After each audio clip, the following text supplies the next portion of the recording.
बिहार में विधानसभा चुनाव का ऐलान हो चुका है और तमाम पार्टियों की जो गाड़ियां हैं पटना से लेकर दिल्ली तक दौड़ रही हैं और मामला फंसा हुआ है सीट शेयरिंग को लेकर कि किसे कितना सीट मिलने वाला है।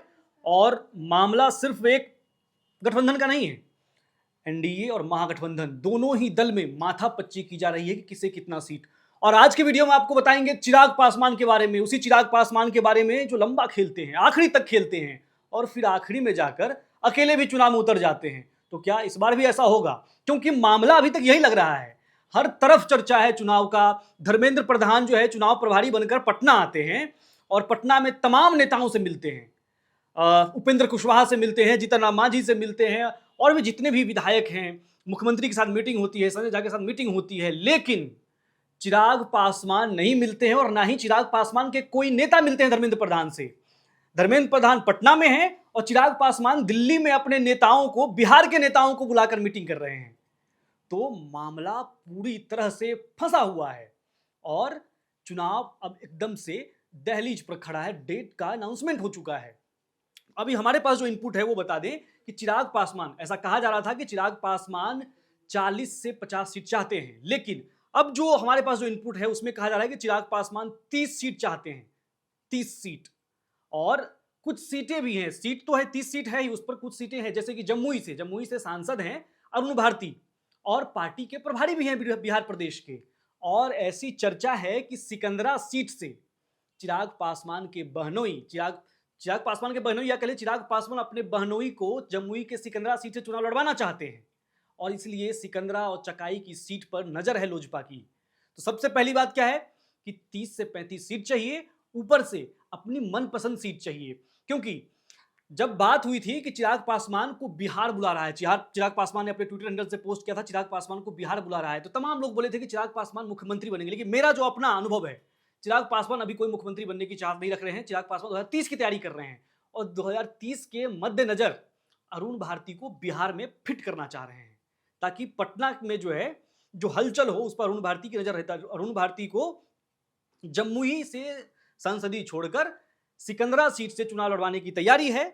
और भी जो बड़े बड़े नेता हैं, क्योंकि चिराग पासवान पर ये बहुत आरोप लगते रहे हैं कि अपने कार्यकर्ताओं को नहीं देते हैं, बाहर से लोगों को लाते हैं और लैंडिंग होती है और चुनाव में उतार देते हैं। तो विधानसभा में अपने पार्टी कार्यकर्ताओं को चुनाव लड़वाना चाहते हैं और इसीलिए चिराग पासवान की यह डिमांड है कि चिराग पासवान ज्यादा सीट चाहते हैं। 40-45 सीट पहले कही जा रही थी, अब 30 सीट का मामला है। 30 सीट चाहते हैं चिराग पासवान। मैं अभी जो इनपुट है वो मैं आपको बता रहा हूं।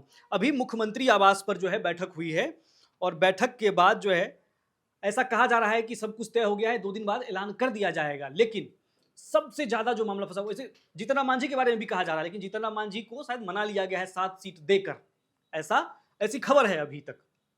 लेकिन मामला जो है चिराग पासवान को लेकर फंसा हुआ है। अब आज सुबह ही मेरी कई जिला अध्यक्षों से बात हो रही थी लोजपा के। अब उनकी बातों को सुनिए। मैं बोला कि आप लोग किसके संग है, चिराग संघ या एनडीए संघ? तो सब ने कहा चिराग संघ है। तो इसके मायने समझिए। तो जितने भी कार्यकर्ता हैं, कार्यकर्ताओं को भी एकदम से निर्देश है कि आप लोग तैयार रहिए, जैसे ही सूचित किया जाएगा आप लोग मैदान पर उतर जाइएगा। लेकिन तो जिस तरह से मैं कह रहा था कि कार्यकर्ताओं के लिए सीट चाहते हैं और जब आप कार्यकर्ताओं से बात करेंगे तो कार्यकर्ता चिराग जी की बात करें, हम लोगों ने सौंप दिया है, वो जानते हैं कि वो कार्यकर्ताओं की बात सुनेंगे। तो ये तमाम चीज कार्यकर्ता बोलकर, यानी कि समझ रहे हैं कि कार्यकर्ता मतलब कार्यकर्ता की संख्या बहुत बड़ी होती है और कार्यकर्ताओं को चुनाव लड़वाने के लिए सीट भी चाहिए होता है। तो चिराग पासवान एकदम से मामला फंसाए हुए एनडीए में। दूसरी तरफ मुकेश सहनी पर भी नजर रखना बहुत जरूरी है। मुकेश सहनी क्या कह रहे हैं?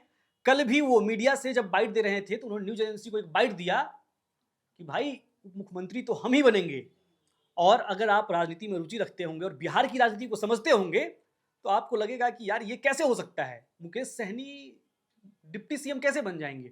तो आपको लगेगा कि नहीं, मामला कुछ फंसा हुआ है। क्योंकि जाहिर सी बात है कि डिप्टी सीएम पद के लिए मुकेश सहनी का नाम सामने नहीं किया जाएगा महागठबंधन की तरफ से, और नहीं किया जाएगा तो मुकेश सहनी वो रिवर्स स्विंग जो होता है वो हो सकता है। क्योंकि पिछले चुनाव 2020 के चुनाव में क्या हुआ था, प्रेस कॉन्फ्रेंस में, चुनाव के ऐलान के बाद जब प्रेस कॉन्फ्रेंस हो रहा था सीट के बंटवारे को लेकर, प्रेस कॉन्फ्रेंस से उठकर मुकेश सहनी निकल गए थे।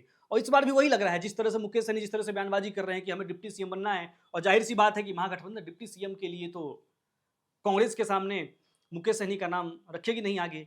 तो मामला दोनों तरफ से फंसा हुआ है। एक तरफ चिराग पासवान पर नजर रखना बहुत जरूरी है। अगर बिहार के चुनाव को आप देख रहे हैं तो आप चिराग पासवान पर नजर बनाए रखिए। दूसरी तरफ मुकेश सहनी पर भी नजर बनाए रखिए कि इंडिया ब्लॉक की तरफ से जो बिहार में महागठबंधन है उधर से दोनों ही तरफ क्या खेला हो जाएगा या फिर सभी को मना लिया जाएगा। खबर है कि धर्मेंद्र प्रधान से जब पटना में मुलाकात नहीं हुई लोजपा के किसी ने, धर्मेंद्र प्रधान आज शाम को चिराग पासवान से दिल्ली में मुलाकात करेंगे, वहीं सब कुछ फाइनल होगा और फिर पटना आकर इसका ऐलान किया जाएगा। लेकिन फाइनल होगा भी या नहीं, तो इसी तरह की खबरों के लिए, इसी तरह के इनपुट्स के लिए देखते रहिए एयर नाउ। जैसे जैसे खबरें आएंगी हम आपको लगातार देंगे कि मामला कहां फंस रहा है, कौन किधर जा रहा है। तो तमाम खबरों के लिए देखते रहिए एयर नाउ।